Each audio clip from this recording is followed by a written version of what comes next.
amados. Amén, bendecidos y en victoria. Siempre es un privilegio, un honor poder estar aquí un miércoles más.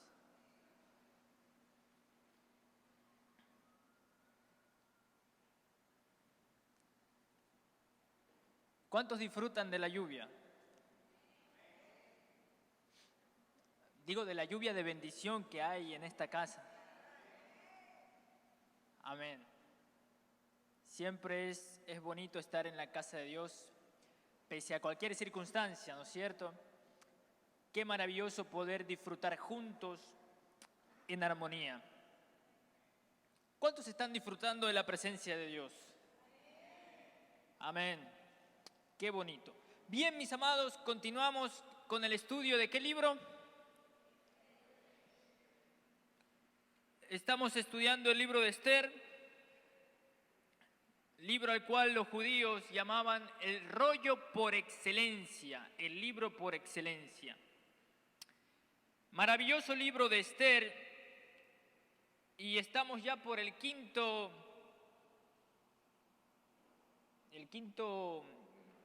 estudio, ¿no?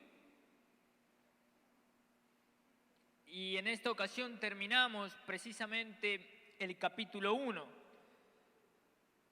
En esta noche concluiremos con el capítulo 1 del libro de Esther, que nos ha dejado muchas enseñanzas acerca del dominio propio, por ejemplo, acerca del carácter que debemos tener como hijos de Dios, acerca del liderazgo.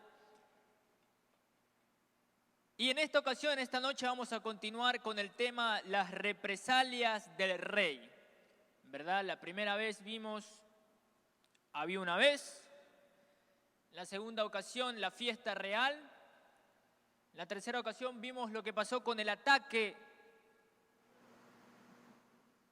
Perdón, esa fue la cuarta. En la tercera ocasión vimos cuando Vasti le dijo no al rey, ¿verdad? Decir no al rey.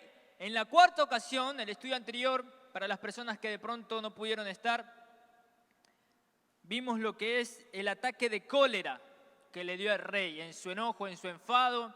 Nunca es bueno tomar decisiones cuando uno tiene un ataque de cólera.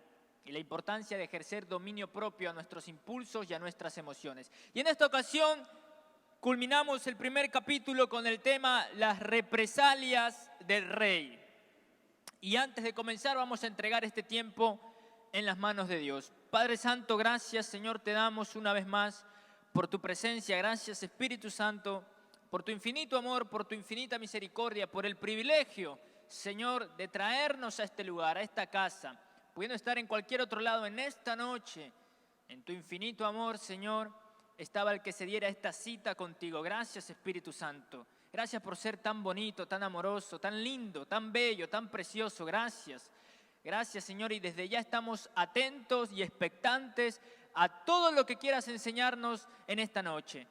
Padre, haz con nosotros lo que tú quieras, Señor. Y una vez más te rogamos que sean tus pensamientos en mi mente y tus palabras en mi boca para hablar solamente aquello que tú quieres que yo diga. Y como siempre, Señor, toda la gloria sea solamente para ti.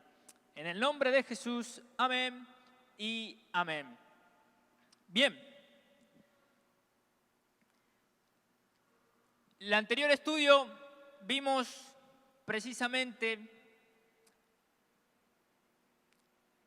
que cuando Vasti le dijo no al rey, cuando Vasti rechazó la invitación real de presentarse ante el rey y sus invitados, el rey se llenó de euforia, ¿verdad?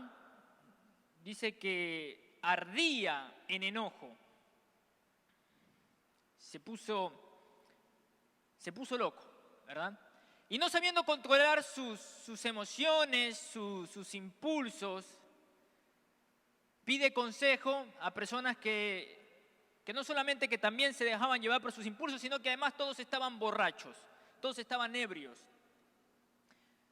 7 personas eran sus sabios. Y habíamos hecho la alegoría de sus nombres, se parecían mucho a los 7 enanitos, ¿verdad? Y había un tontín ahí precisamente que le aconsejó mal al rey. Su nombre era Memucán, haciendo un resumen de lo que vimos en el estudio anterior. El consejo de Memucán, el consejo que Memucán le dio al rey fue bastante malo, pero que Jerjes lo tomara fue mucho peor. La diferencia estaba en que nadie tendría el valor de censurar al rey por pensar que un plan tan necio funcionaría. Y al continuar con la historia en esta noche vamos a leer el libro de Esther, capítulo 1, verso 16 al 22.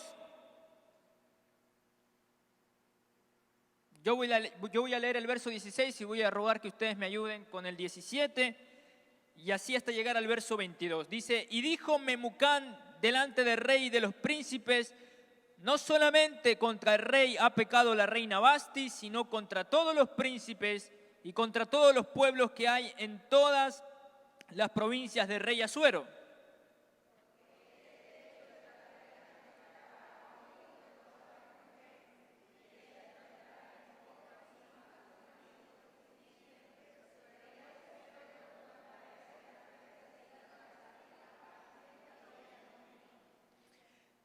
Entonces dirán esto, las señoras de Persia y de Media, que oigan el hecho de la reina, a todos los príncipes del rey, y habrá mucho menosprecio y enojo.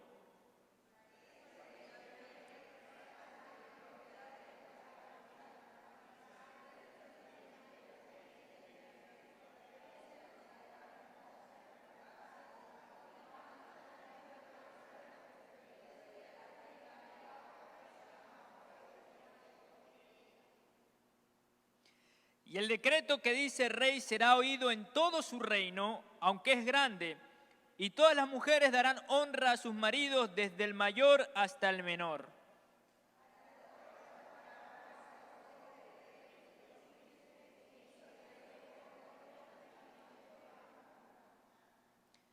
Pues envió cartas a todas las provincias del rey, a cada provincia conforme a su escritura y a cada pueblo conforme a su lenguaje, diciendo que todo hombre afirmase su autoridad en su casa y que se publicase esto en la lengua de su pueblo. Tremendo la decisión que toma el rey, aconsejado por los 7 enanitos, ¿verdad? Compare Daniel capítulo 6, verso 12, con Esther capítulo 1, verso 19. ¿Qué era distintivo acerca de las leyes de Media y Persia?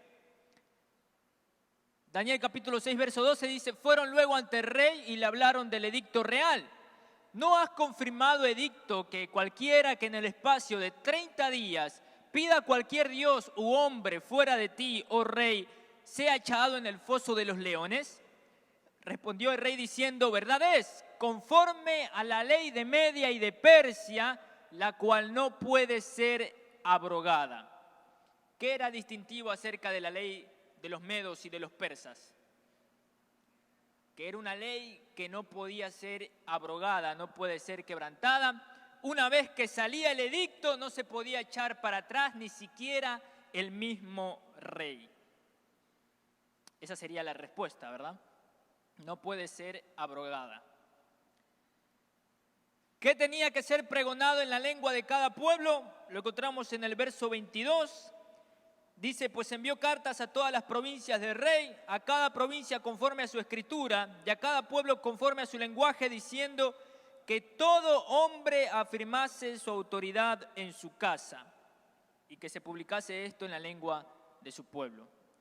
Que todo hombre afirmara su autoridad en su casa.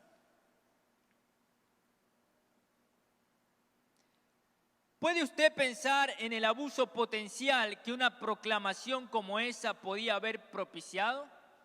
Imagínese el abuso que puede provocar un edicto como este.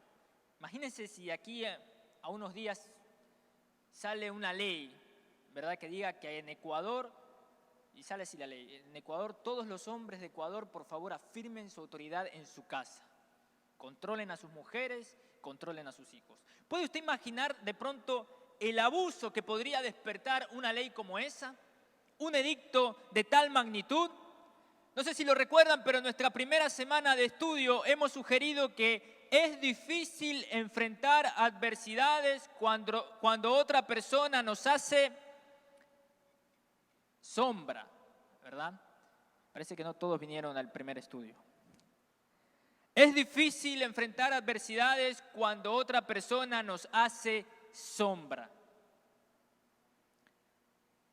De todas las repercusiones que Vasti experimentó por causa de su negativa, me pregunto si ella se preocupó en verdad por la licencia real de severidad que iba a legar a todos los hogares en el reino.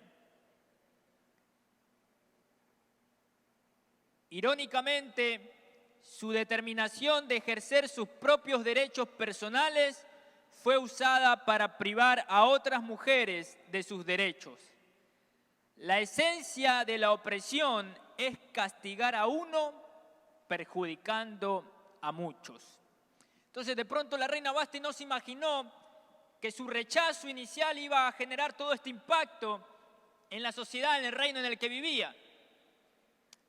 Y es lo irónico que su voluntad, ese acto de voluntad, esa fuerza de voluntad para poder ser libre de este caso su opresor, ese rechazo a ceder ante la opresión que estaba sintiendo en ese momento, irónicamente ese rechazo a la opresión generó una opresión mayor a todo el pueblo.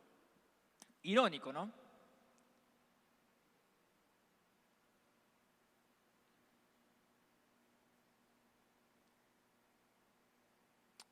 Volvamos a leer el versículo 19.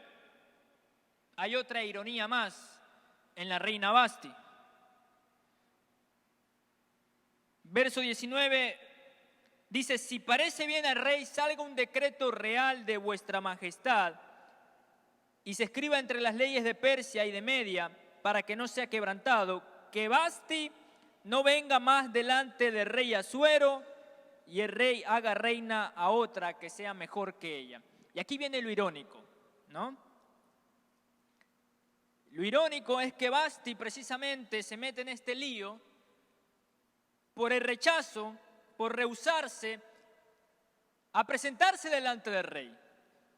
Y como castigo, ¿qué recibe? Que no se presente más delante del rey. ¿Nota la ironía? Y en sus notas dice: no sabemos lo que sucedió con Vasti. Algunos eruditos y rabíes creen que la pena de muerte estaba implícita en el destierro. No lo sabemos. Todo lo que sabemos con seguridad es que nunca más estuvo en la presencia del rey. Curiosamente, ella recibió de forma permanente lo que deseó temporalmente. El rechazo originó una represalia. Y ese es el punto del asunto, ¿no?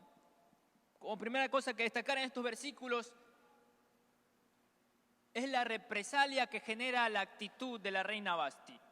Hace unos estudios dijimos que la reina Vasti tenía ese dominio propio, esa fuerza de voluntad que le faltaba al rey Asuero. Ella pudo abstenerse de hacer algo que iba en contra de sus principios, no importa quién ejerciera la presión. Todo lo contrario a lo que hacía el rey Asuero, que por ganarse el favor de la gente, no importaba si se mostraba débil ante ellos o si los complacía con tal de ganarse el favor de aquellas personas. Y hacíamos la alegoría con los hijos de Dios, que como hijos de Dios no debemos ceder ante la presión de este mundo, ante la presión de este sistema, sino tener esa fuerza de voluntad que tenía la reina Vasti, ese dominio propio, ese autocontrol para no ceder, no importa la presión que ejerce el mundo. Y vemos, mis amados, que al igual que pasó con la reina Vasti, ese rechazo ante la opresión genera represalias. Diga conmigo represalias. Y en el caso de la reina Vasti fue una represalia, digamos, fuerte, perdió el puesto que tenía, no su dignidad, porque al contrario, con la fuerza de voluntad que ejerció, creemos que ganó incluso alguna mayor dignidad, porque no vendió su dignidad ante lo que quería hacer el rey con ella. Pero sí perdió la posición que tenía en el reinado, nunca más se presentó ante el rey. ¿A qué voy con todo esto, mis amados? Cuando uno se planta fuerte, cuando uno se planta firme en este mundo, cuando uno no hace la voluntad de este sistema, sino que se para firme ante la opresión que el mundo puede ejercer para querer alejarnos de Dios, cuando uno se plantea firme, el mundo, el sistema, el enemigo, en un ataque de cólera, ¿verdad?, se vuelve loco y va a intentar tomar represalias en nuestra contra. Sin embargo, más poderoso es el que está en nosotros que el que está en el mundo. Entonces, ¿van a haber represalias? Sí. ¿El mundo va a querer oprimirnos más? Sí. ¿Se va a querer levantar mayores dificultades? Por supuesto. Pero todo aquel que está firme en la roca que es Cristo, no importa los vientos que vengan, no importa las tormentas que vengan, no importa las tempestades que vengan, el que se para firme en la roca que es Cristo permanece firme hasta el fin.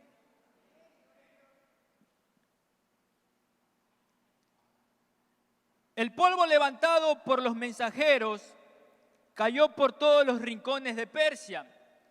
Hemos llegado al lugar perfecto para dejar en claro algo muy importante, y en esto quiero ser muy específico. Los conflictos que estudiemos en nuestro viaje por medio de Esther no se convertirán en guerra entre los sexos. A pesar de la gran cantidad de tinta usada en libros que abordan Esther con un enfoque feminista, en el marco de este estudio no nos colgaremos el letrero de mujeres contra hombres. Convertir el libro en una guerra de géneros no solo produciría resultados erróneos, sino además significa que no se entiende el mensaje. Hasta ahora en el libro de Esther hemos visto enfrentamientos entre una figura masculina y una figura femenina. Y de hecho, a lo largo del libro vamos a seguir viendo este tipo de enfrentamientos. Sin embargo, no hay que cometer el error de pensar que es una guerra de géneros, ¿no? Y de pronto vamos a confundir términos. Ay, es que las mujeres se tienen que levantar y empoderadas y todo este rollo, ¿no es cierto? No, mis amados, quien levanta a las mujeres es Cristo, ¿verdad? Y la dignidad que tienen las mujeres ya se la dio Cristo en la cruz. Entonces, mis amados, no hay necesidad de enfrentamientos. Sabemos que en Cristo Jesús, tanto el hombre como la mujer tienen la misma estima, el mismo honor, la misma gloria de parte de Dios. El libro de Esther no va por ese ámbito, al contrario. El libro de Esther no se centra en el tema de géneros, en el tema de sexos, aunque está ahí el enfrentamiento de un hombre contra una mujer y se ve esta misma figura durante los otros capítulos. El tema de los géneros pasa a segundo plano. Lo que se evidencia aquí es el mal liderazgo que tiene una persona, que en este caso es el rey Asuero. Sí, entonces, más allá de que si es mujer o que si es hombre, la reina Vasti podríamos ser cualquiera de nosotros si sabemos plantearnos firmes ante las opresiones del enemigo. ¿Me explico? Entonces, no discrimina entre si es mujer o es hombre. No sé si me hago entender hasta este punto, ¿verdad? Entonces, es una cuestión de género. Es como la reina Jezabel y Elías. Es básicamente lo mismo, pero al revés. Aquí, en Esther, el rey es un hombre y quien se opuso a su opresión fue una mujer.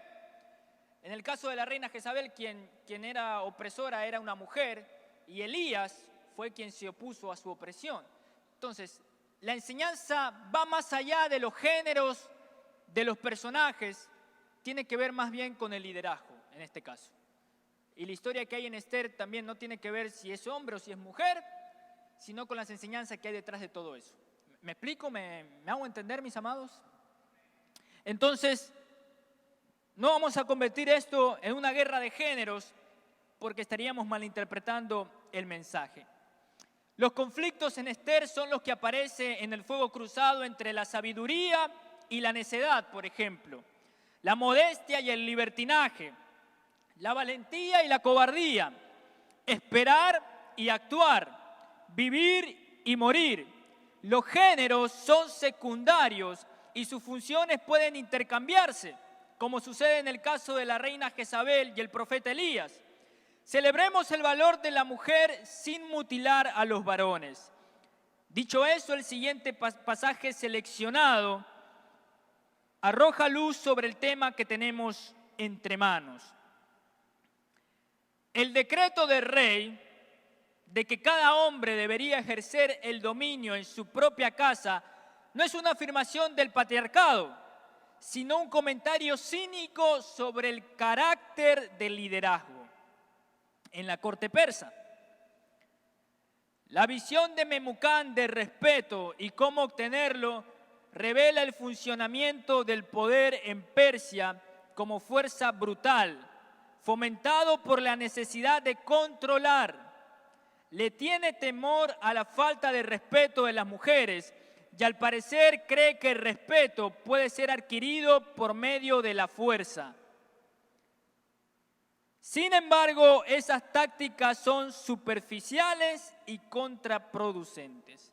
Entonces, ese es el tema central de estos versículos. ¿Terminaron de anotar, mis amados? El tema central de estos versículos es ese. No tiene que ver con una guerra entre géneros, sino más bien con el carácter del liderazgo. Y en este caso vemos a un rey Asuero que cuando ve que una persona no cede ante su opresión, busca oprimir a todas las demás. Y eso es importante. Ahí se ve reflejado un pésimo, diga conmigo pésimo, un pésimo liderazgo. Un pésimo liderazgo es el liderazgo que está basado en ejercer autoridad por medio de la fuerza, por medio de la opresión. Y en el caso del rey Asuero, el rey Jerjes, viendo que Vasti desafía su autoridad, una autoridad basada en la opresión, basada en la fuerza bruta, entonces intenta oprimir a todos los demás, imponiendo lo que él mismo no pudo hacer. Porque él impone a los hombres tomar autoridad en su casa, algo que el rey mismo no tenía en su propio palacio, autoridad. Y ese es el tema, mis amados. Hay líderes que solo saben ejercer autoridad por medio de la fuerza. Esos no son líderes. Y vamos a ver más adelante cuál es la manera correcta de liderazgo. Mire, esté atento, todo este capítulo 1, durante los distintos estudios que hemos visto pequeñas claves, pequeños rasgos de lo que es ser un verdadero líder. Por ejemplo, hemos visto que un líder, en lugar de exaltarse a sí mismo, es una persona humilde. Eso lo vimos en los primeros estudios, cuando vimos todo lo que el rey Asuero quería presumir de sus riquezas. Hemos visto que un verdadero líder tiene autocontrol, tiene dominio propio, no cede ante sus propios impulsos. Y hemos dicho que una persona que no es capaz de controlarse a sí mismo, de dominarse a sí mismo, no es capaz tampoco de ejercer autoridad sobre otros. Si no se sabe liderar a sí mismo, ¿cómo va a liderar a otros? Y en esta ocasión vamos a aprender que el ejercicio de la autoridad del liderazgo no está en la fuerza bruta, sino en el amor. Diga conmigo amor. Ahora diga conmigo ejemplo. Mis amados, se lidera con el ejemplo, no con el abuso de poder, ni ejerciendo presión con fuerza bruta. Amén, mis amados. ¿Por qué podría una táctica así, es decir, ejercer liderazgo a través de la fuerza, imponer miedo a través de la opresión, por qué una táctica así puede ser superficial y contraproducente? La respuesta es porque si una persona tiene que ordenar a otra que lo respete, entonces cualquier respeto que se consiga así no tiene sentido. Los que obtienen el respeto y la obediencia solo mediante el ejercicio del poder viven en constante ansiedad de perder dicho poder. ¿Se entiende, mis amados? Si una persona se ve constantemente obligada a ordenar a otra persona a que le respete, Me dice, no, es que tú tienes que respetarme, es que tienes que respetarme, es que tienes que respetarme. Y trata de imponer ese respeto a través del miedo, a través de la fuerza bruta, a través de la opresión. Ese es un respeto que no tiene sentido. Es un respeto que tarde o temprano se va, se fuma. ¿Por qué? Porque es un respeto que llega a través del temor. Diga conmigo temor. Diga conmigo miedo. Y mis amados, usted lo puede ver a lo largo de la historia, a lo largo de la Biblia. Siempre que se levantó un emperador que oprimía al pueblo a través de la fuerza, a través del miedo, a través del temor, siempre hubo un valiente que se levantó para plantarse firme y no ceder ante su opresión. Ese es el tema, mis amados. Cuando uno quiere ejercer liderazgo por medio de la fuerza, por medio del abuso de poder, por medio de la opresión, por medio del miedo, solo hace falta que se levanten valientes. Un valiente, solo hace falta un valiente. Así pasó en el caso de Faraón con Moisés, así pasó con Nabucodonosor y Daniel y sus amigos. Goliat quiso imponer miedo al pueblo de Dios hasta que llegó un David. ¿Se entiende, mis amados? Siempre que se levanta alguien a querer infundir temor, infundir miedo y ejercer liderazgo a través de la fuerza bruta, Dios siempre levanta guerreros valientes que venzan dicha opresión y que traigan el gobierno de Dios a la tierra. Por eso el liderazgo a través del miedo, a través de la fuerza, no sirve. Tarde o temprano se cae. Y el emperador se vuelve loco porque ve que su liderazgo no funciona. No es un liderazgo que dure, porque el miedo tarde o temprano lo vence el primer valiente que se levante. ¿Cuántos valientes hay aquí? Veo que hay pocos. ¿Cuántos valientes hay aquí? No cedamos ante la opresión, ante el miedo, ante el temor que el mundo quiera imponernos. Vuelvo y repito, más grande es el que está en nosotros que el que está en el mundo.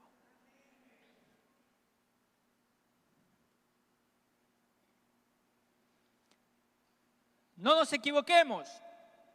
La Biblia enseña que las esposas honren a sus maridos, pero leamos Efesios capítulo 5, verso 22 al 30. Dice, las casadas estén sujetas a sus propios maridos, como al Señor. Porque el marido es cabeza de la mujer, así como Cristo es cabeza de la iglesia, la cual es su cuerpo y Él es su Salvador. Así que, como la iglesia está sujeta a Cristo, así también las casadas lo estén a sus maridos en todo. Maridos, amad a vuestras mujeres, así como Cristo amó a la iglesia y se entregó a sí mismo por ella, para santificarla, habiéndola purificado en el lavamiento del agua por la palabra, a fin de presentársela a sí mismo una iglesia gloriosa, que no tuviese mancha ni arruga ni cosa semejante, sino que fuese santa y sin mancha. Así también los maridos deben amar a sus mujeres como a sus mismos cuerpos. El que ama a su mujer, a sí mismo se ama. Porque nadie aborreció jamás a su propia carne, sino que la sustenta y la cuida, como también Cristo a la iglesia. Porque somos miembros de su cuerpo, de su carne y de sus huesos. Y aquí está lo que el rey Asuero no entendía, mis amados. Si bien es cierto que la palabra de Dios dice a las esposas que se sometan a sus maridos, ¿verdad? Y los maridos dicen amén, ¿verdad? Parece que no dicen amén. También dice que el marido debe, ¿qué cosa? Amar a vuestras mujeres. Y de eso se trata el liderazgo, de eso se trata la interacción que hay, no solamente entre esposos y esposas, no solamente entre los cónyuges, sino también en la iglesia. Para cualquier figura de autoridad, para cualquier liderazgo, es así, mis amados. En el caso del esposo y la esposa, el ejercicio que se muestra aquí no es una sujeción que nace del sometimiento, del abuso de poder o del abuso de autoridad o de una opresión que el marido ejerce sobre la esposa. El ejercicio que se da aquí es la respuesta natural de la mujer al amor que le tiene el esposo. No sé si me hago entender, ¿verdad? No es que la mujer se somete al marido porque así dice la Biblia. No. Es una respuesta natural que tiene la mujer al amor que el marido tiene de ella. ¿Me explico? Y viceversa. Entonces, se entiende que sea una respuesta natural. No sé, ¿a quién están viendo, mis amados? ¿Hay un bicho por ahí? Mientras que no me caiga está todo perfecto. Pero entonces, el liderazgo es eso, mis amados. No se somete por autoridad. La mujer no se somete al hombre porque el hombre tenga una mayor jerarquía, una mayor autoridad o porque ejerce una mayor opresión sobre ella, sino que es una respuesta natural de la mujer ante el amor, el cuidado, el respeto que el hombre tiene de ella. ¿Se entiende? Y es lo mismo para los hombres. Esto funciona en las dos vías, ¿sí? No es que hay hombres mandarinas, sino que es una respuesta al cuidado, al amor, a la protección que la esposa tiene con el hombre. ¿Se entiende? Y es igual, es similar para el liderazgo. El liderazgo es un ejercicio no de opresión, no de abuso de poder, no de abuso de autoridad, sino un ejercicio de amor, en el que el líder, el mayor, es el servidor de los otros. Así lo hacía Cristo y así lo debemos hacer también nosotros. Entonces, en ese sentido, sí, la mujer, digamos, se sujeta al marido. ¿Por qué? Porque entiende que el marido la cuida, la protege, la ama, la valora, igual que Cristo amó a la iglesia. ¿Se entiende, mis amados? Imagínese estar casada con alguien que tiene grabada esta inscripción acerca de sí mismo en uno de sus palacios. Soy Jerjes, el gran rey, el único rey, el rey de todos los países que hablan toda clase de lenguas, el rey de toda esta tierra grande y extensa, el hijo del rey Darío, un aqueménida, un persa, hijo de Persa, un ario y descendiente de Ario. Esos son los peligros de exaltar tu propia publicidad terrenal. Dios exaltó a Jesús a la más alta posición de honor y le dio un nombre que es sobre todo nombre. No obstante, consideremos la manera tan diferente en que el Hijo de Dios ejerce autoridad sobre su esposa, como lo vimos en Efesios capítulo 5, verso 22 en adelante. Ahora veamos también cómo Jesucristo ejerce liderazgo en Marcos capítulo 10, verso 45.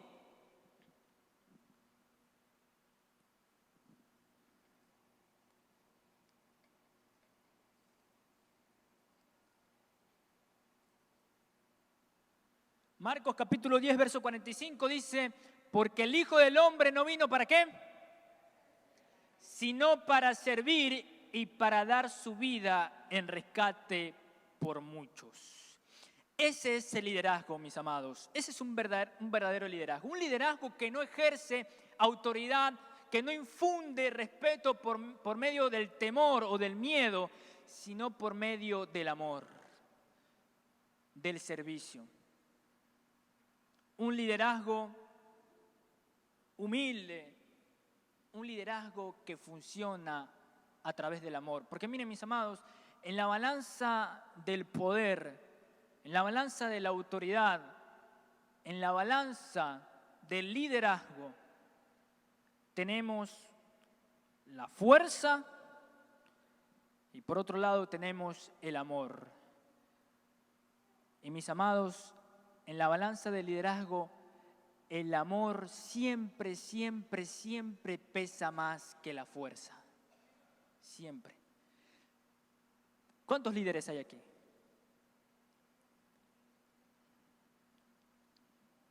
¿Cuántos líderes hay aquí? No solo en la iglesia, sino líderes en su casa, en su hogar, ¿verdad? ¿Cuántos líderes hay aquí? Porque dice que Dios nos ha hecho cabezas y no cola, ¿verdad? ¿Cuántos líderes hay aquí? Ya más o menos se están levantando los líderes. Entonces, mis amados, siempre que usted ejerza su liderazgo, hágalo desde el amor.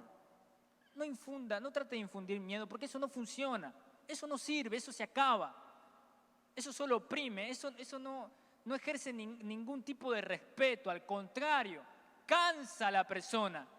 Y lo único que va a provocar será lo que se llama rebelión. Ahí vienen las famosas rebeliones. Ante un dictador, ante una persona que ejerce mal su autoridad, infundiendo miedo. Pero si uno lidera como lideró Jesús, a través del amor, dando el ejemplo, porque ese es el verdadero liderazgo. Si usted quiere que respeten su liderazgo, tiene que liderar con el ejemplo. Diga conmigo, ejemplo. Tiene que liderar con el ejemplo. Yo no puedo, por ejemplo, decirle a ustedes, no mientan.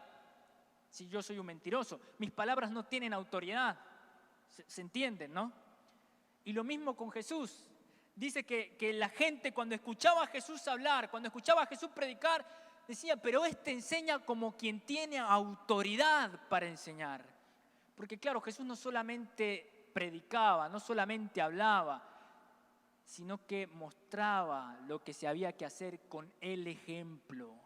Y eso es lo que causa impacto en las vidas. ¿Se entiende, mis amados? No es simplemente decir, haz esto, haz lo otro, haz aquello, tienes que hacer esto, tienes que hacer lo otro. No, es mostrar el ejemplo. La gente rara vez se acuerda de lo que tú dices, pero siempre se acuerda de lo que tú haces, siempre te están viendo. Entonces, mis amados, si vamos a ejercer un liderazgo en esta tierra, y todos aquí hemos sido llamados a ser líderes, que sea un liderazgo basado en el amor, dando siempre el ejemplo en todo lo que hacemos.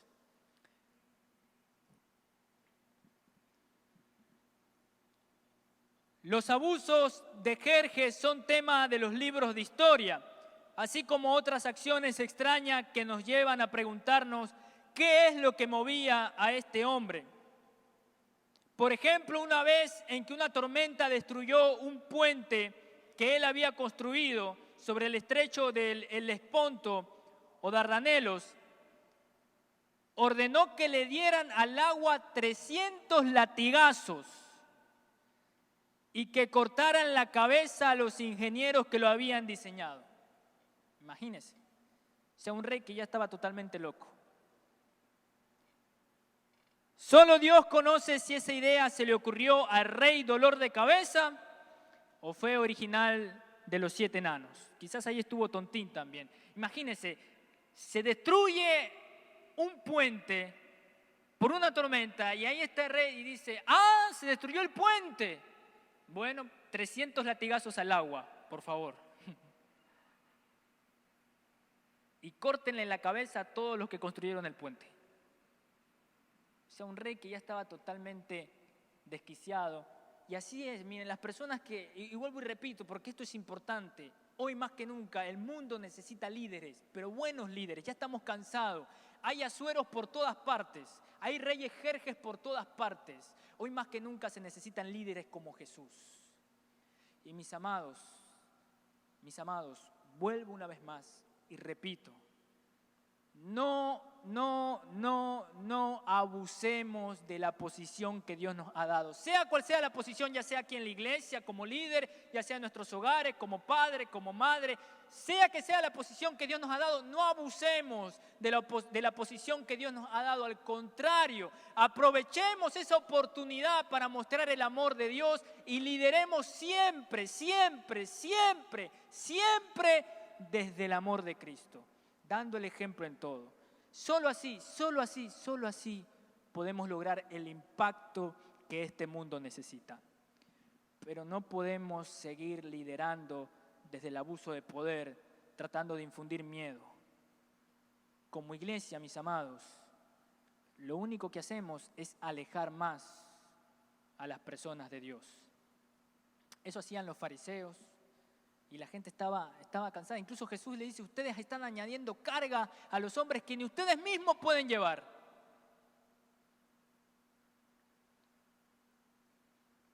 Para eso vino Jesús, para mostrar un liderazgo diferente, en donde lo importante no es la autoridad que tenga, sino la oportunidad para poder servir a los demás con amor. Así nos dio el ejemplo Jesucristo y así nos lo dijo en Mateo capítulo 20, verso 26.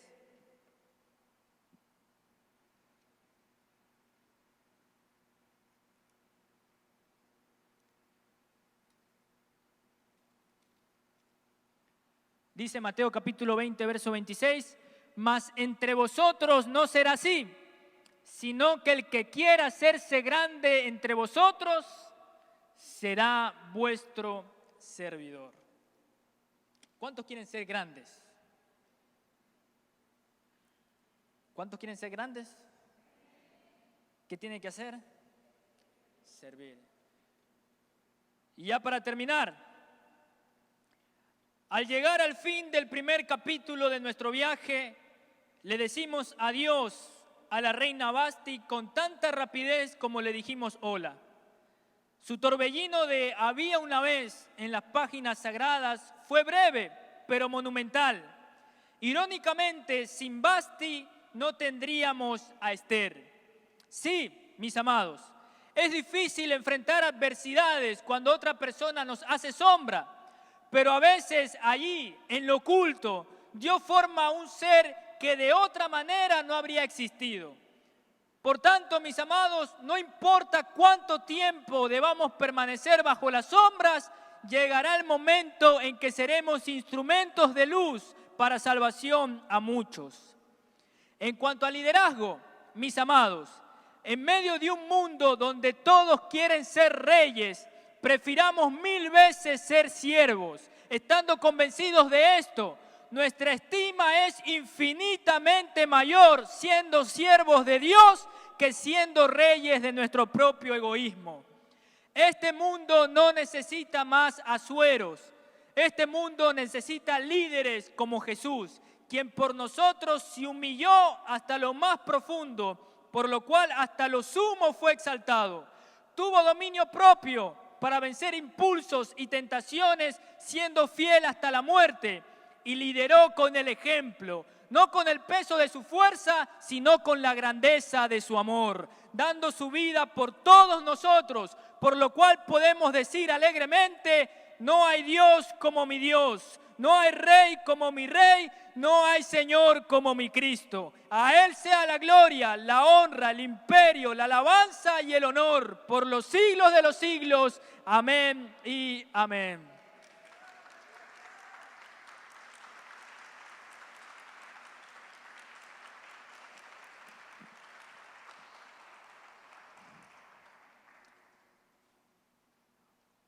Padre Santo, gracias Señor te damos una vez más por tu presencia. Gracias Espíritu Santo por tu infinito amor con nosotros. Y gracias por este primer capítulo de Esther, Señor, porque entre tantas cosas, entre tantos versículos, Señor, hemos podido destacar cosas muy puntuales acerca de nuestro carácter como hijo de Dios y acerca de nuestro carácter como líderes. Ayúdanos a mantenernos siempre humildes, entendiendo que la gloria, Padre, la gloria solamente te pertenece a ti. Todo lo que somos, todo lo que tenemos, la posición en la que estamos, Señor, todo lo que hemos alcanzado en esta vida y aún lo que podemos alcanzar, te lo debemos solamente a ti. ¿Qué tenemos, Señor, que no hayamos recibido? Gracias te damos por la posición en la que estamos ahora. Gracias por la autoridad que nos has dado en nuestros hogares, en la iglesia, en nuestro trabajo. Señor, gracias por todo lo que somos y hasta dónde nos has llevado hasta este momento. Y gracias, Señor, por todo lo que quieres hacer en nuestra vida de aquí en adelante. Ayúdanos, Señor, a siempre darte la gloria a ti, a mantenernos humildes y a entender que si ha alcanzado alguna posición, Señor, si ha alcanzado algún puesto, algún rango, es para darte la gloria en todo. Y es para poder servir a los demás y mostrarles el mismo amor que tú me has mostrado. Ayúdanos, Señor, a que en momentos de opresión podamos mantenernos firmes, danos dominio propio Enséñanos, Señor, a liderarnos primero nosotros mismos para poder ejercer el liderazgo que tú nos das. Entender, Señor, que un líder sin autocontrol es un líder que no tiene autoridad alguna. Y por último, Señor, ayúdanos a guiar con el ejemplo y no solamente con palabras. Y que el respeto, Señor, a la autoridad proviene del amor y no del miedo. Que siempre, Señor, que siempre podamos gobernar con el amor de Cristo. Gracias te damos, Señor. Y Padre, ahora queremos darte gracias también por cada una de tus bendiciones. Gracias, Señor, por todas tus riquezas, por tu abundancia, por tu provisión. Qué bueno, Señor, que en este momento pueda agradecerte, pueda honrarte, pueda alabarte con mis diezmos y con mis ofrendas. Y gracias por las bendiciones que se añaden según tus promesas al participar de tus diezmos y de tus ofrendas. Gracias te damos en el nombre de Cristo Jesús. Amén y amén.